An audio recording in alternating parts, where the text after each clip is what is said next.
Welcome to the Evergreen Thumb, your go-to podcast for up-to-date research-based horticulture and environmental stewardship knowledge to help you grow and manage your garden. Produced by Washington State University Extension Master Gardener volunteers and brought to you by the Master Gardener Foundation of Washington State. I'm your host, Erin Hoover, a WSU Extension Master Gardener since 2015 and a certified permaculture designer and modern homesteader. WSU Master Gardener volunteers are university-trained community educators who have been cultivating plants, people, and communities since 1973. Are you ready to grow? Let's dig into today's episode. The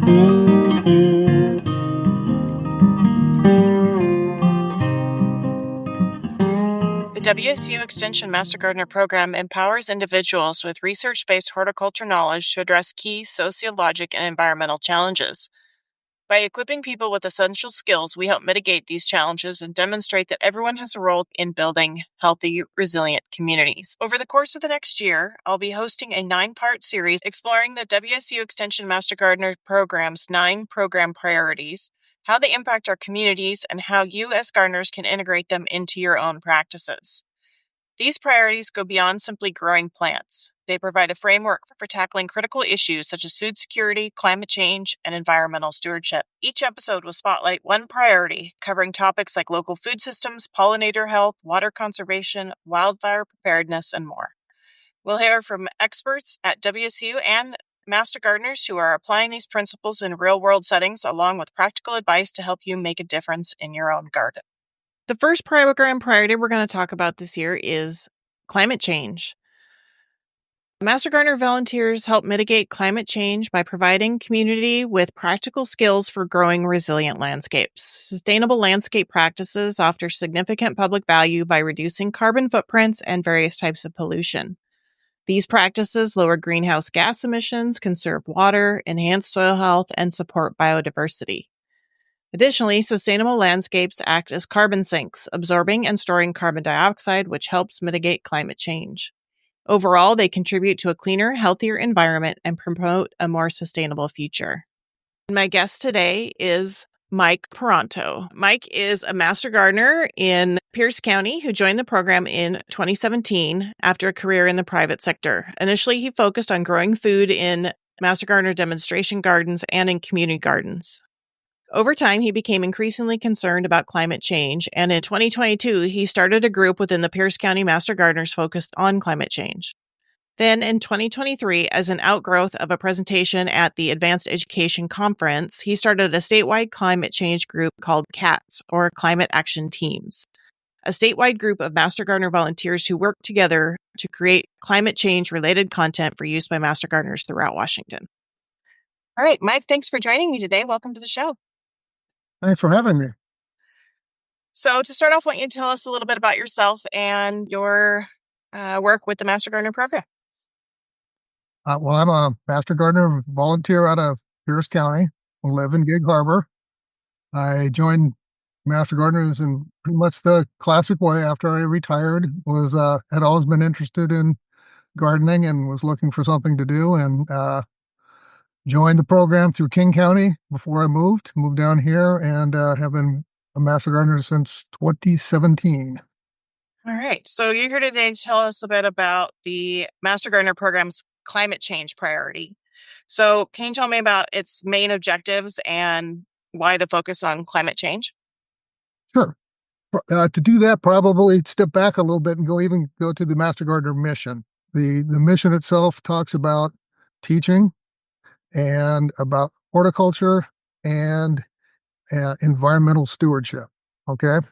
So core of what we're about is teaching things, garden-related things on environmental stewardship. And if you think about it in that context, climate change is the single most important environmental stewardship crisis that we're facing right now. So not surprisingly that when the coordinators got together and established priorities for the program, they set climate change as one of the top 9 priorities. I tend to think it's number 1, the biggest amongst many.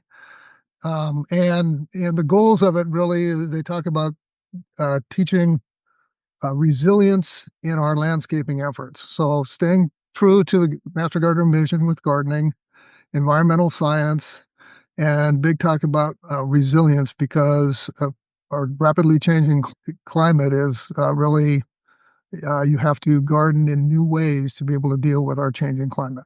Definitely. So, and in a lot of ways, I kind of think of climate change as kind of like not the blanket, but kind of like the over, you can almost tie all of the other priorities back to climate change in some way. Beautiful. Yeah, you said it. Yeah, overarching kind of thing. You think about it like another priority is pollinators. Today, how do you talk about pollinators unless you also talk about the stress on pollinators due to climate change, right? Another one's wildfire preparedness. You used to think about that as, oh, that's an Eastern Washington kind of thing. But with what we're living through in the fires in LA, you realize even on Western Washington, the public is very interested now in how should I landscape in such a way to protect my home from fires? So you cannot really deal with any of the other 8 priorities without to be relevant, you have to be current on what the changing climate is doing to all of those priorities. So, what are some of the misconceptions or the knowledge gaps that you see about climate change and gardening? Listen, I give a presentation called The Resilient Yard, not surprisingly, and I've presented it many times. And it's not so much that people don't know any of this stuff, it's the cumulative effect of, oh, there's so many things, little things that I'm doing wrong or could be doing better in my yard, and it's the role effect of, oh, I never really thought about it this way, and what you're saying makes a lot of sense. So it's not so much that people don't have gaps, it's that I think habitually they've always kind of done gardening one way, and they've never really stopped to think, hey, is there a better way to do this given our changing climate? Okay, so, what are some of the educational programs or workshops that are often offered in the various Master Gardener programs? There's several things. First one I would point to is the Speakers Bureau. So we use a Speakers Bureau program to reach out to the public and give presentations on topics of interest. I believe every county has a Speakers Bureau, and many of them have climate change presentations as part of their programming. So that's one. We back them up. I'm part of a group of volunteers called Climate Action Teams, or CATS. And part of what we're doing is we've built 5 presentations around climate change that we're offering up to the various speakers bureaus across the state so that they will have a deeper library of content. So getting a master gardener out to talk to your organization or through your public library is one way to access that resource. Another important one and easy to get at is in our state website, mastergardener.wsu.edu. There is a page under climate change, climate related resources, and another one under those program priorities. And if you go on either one, you get a nice summary list of resources about things both WSU is doing and things that you can do about climate change. What are some of the other ways Master Gardeners engage in their communities to promote climate resilience and education about climate change? Really, it's happening at different rates in different counties. There's several programs that we use to communicate with the public. One is demonstration gardens, and you're seeing more garden talks in the demonstration gardens about climate related stuff. We also have youth gardening programs, and I know here in Pierce County they have climate change as the topics that they use for the training that next generation of gardeners. And Ask a Master Gardener clinics, places where people can go and get answers to their questions. They're improving their content there on climate related subjects as well. Okay. And just off the top of my head, a thought too, I know in some counties, Master Gardeners have worked with local agencies to create education gardens like xeriscape gardens and rain gardens and things like that as well. Exactly. Yes. There's a lot. And it's a big topic. There's a lot to cover. So, what are some climate friendly gardening practices homeowners can implement in their own gardens to get some, first steps to adapting to climate change? Like I said, there's a lot of stuff, and some of it you ask what they can do. Probably the biggest thing is stuff you can stop doing. Number one, I on my list is stop using gas powered tools. People don't realize just how the gas powered tools are made with lightweight, what's called single stroke engines, which are terribly inefficient at burning the gasoline. And so they spew out uh, climate warming gases at a much higher rate than automobiles do. And we're fortunate here in Washington that our electric rates are low, and in most suburban yards, there's electric powered tools that will more than get the job done.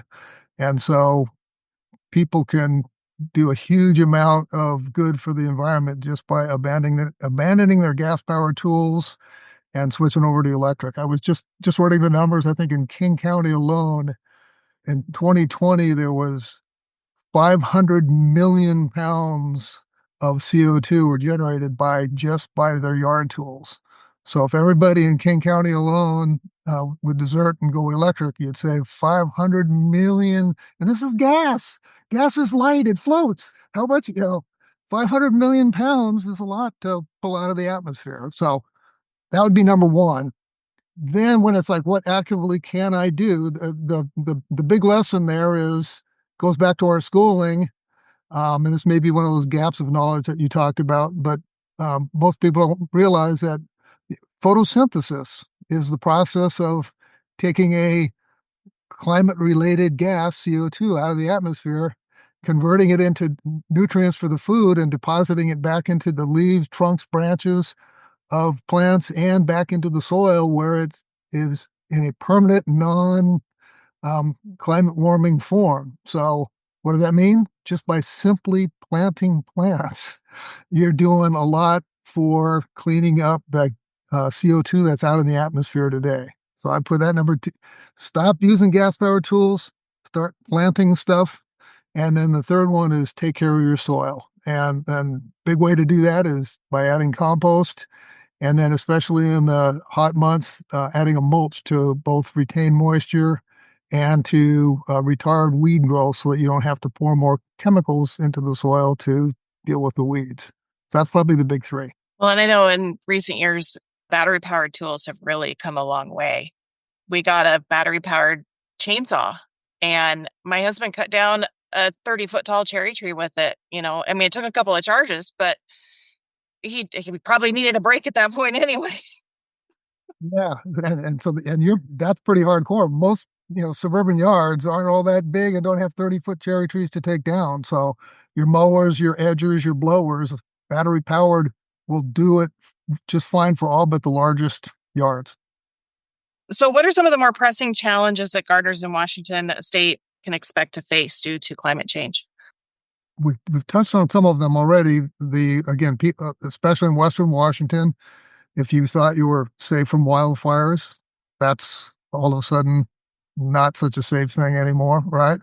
I would characterize it more, the climate is changing so rapidly that there's no safe answers anymore. So that the pressing challenge is that you have to continually adapt because the climate is continually changing. If you think, it used to be like go to a master garden and say, oh, just plant native plants. Oh, you're covered with native plants.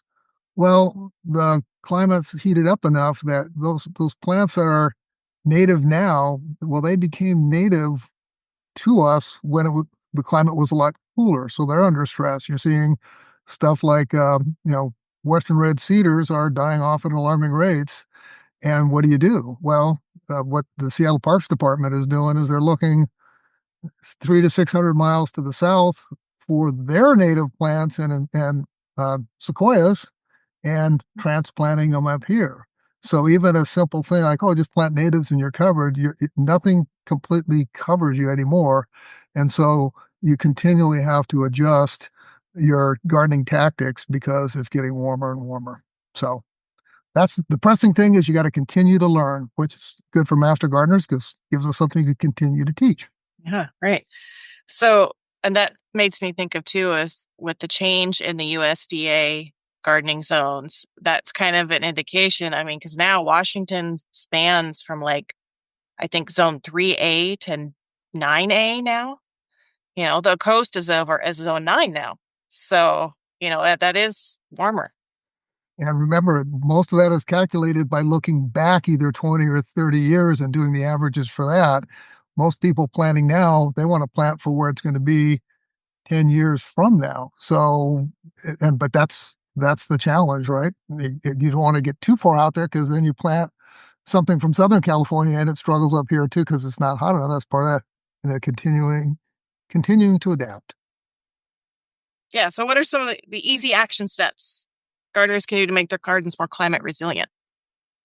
So, and I did touch a little bit on it, but what I encourage people to do is just focus on the basics. You don't have to learn a ton of stuff. And the basics start with taking care of your soil. Because if you do a good job of taking care of your soil, everything will grow better in it and you'll give it the best possible chance of surviving and thriving, right? And so the taking care of the soil, back to adding compost. Don't add chemicals, add compost, you're trying to add organic matter so that the critters in the soil have things to eat. And those critters in the soil, their job is to make the soil better and better for you. So that's kind of number one. Number two on the soil is the mulch. Again, especially in hot months, you want to make sure the soil is covered because it gives you two winds. It saves you on water and it blocks weed growth. So again, you don't have to add chemicals to the soil. Now you're getting so that's the simple stuff. Then as you plant, do lean towards natives. I don't take what I said before as dissing natives at all. Most natives are adjusted to the climate, but just sample with some natives a little south of here and salt them into your mix. And the big thing that people need to think about a little bit differently is within your bed, you want to plant in a way that the leaf canopy grows together. Because if you can plant close enough together that all the plants grow together, then they're providing the shade to the soil that the mulch used to give, and they're therefore saving you on the water and on the weeds. But the other thing they're doing is they're maximizing the exposure to the sun, which maximizes photosynthesis, which sucks the most CO2 out of the air and puts it back into a form that doesn't warm the planet. So take care of your soil and plant densely, and your yard will be much more resilient than it is today. Right. So, can you tell us a little bit more about the climate action teams that you mentioned before? Sure. A number of master gardeners joined exactly because they're concerned about the climate. And kind of the way we got started, put together a presentation called The Resilient Yard that we gave at one of our advanced education conferences.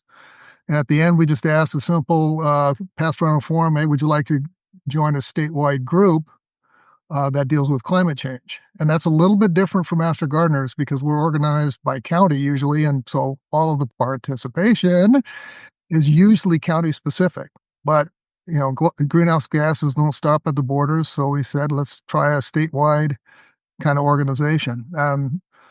We expected maybe 6 to 12 people to sign up. That first time, 36 people actually signed up. So it's like, all right, we're on to something here. And so we've formed a group that meets monthly via Zoom.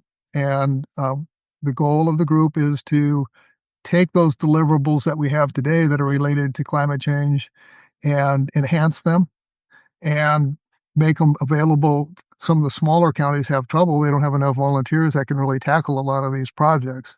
But by putting our resources together, we can come up with some very comprehensive presentations and things like that to supplement their efforts so that they get a better climate change offering more quickly. That's what CATS is about. Improving the content that we supply to the various counties so they can take a bigger bite out of climate change more quickly. It's kind of interesting. We had to do a little bit of pioneering there.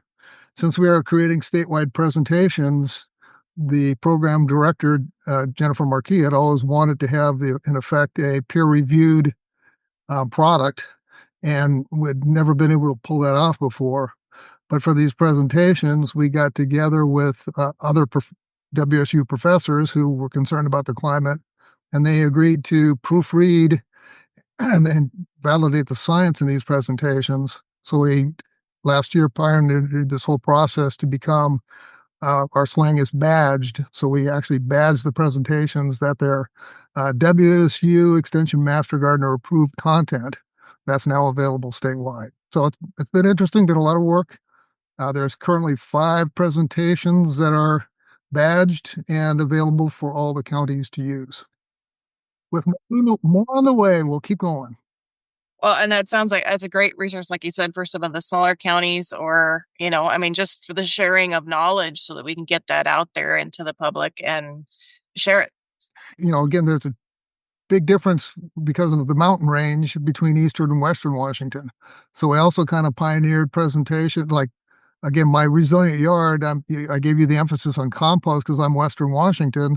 Well, when you make that presentation in eastern Washington, it's like there's the soils aren't as rich, and they don't want you to be trying to turn them into western Washington soil. And so it's more, the emphasis is tuned a little bit there, more towards native plants and less towards composting. So learning just eastern and western Washington, the little changes that you've made has kind of made both presentations on both sides of the mountain, made us more aware of the varying climate across the state. So it's been good. Is there anything else you'd like to add about climate change or, the Master Gardeners and educating in climate change?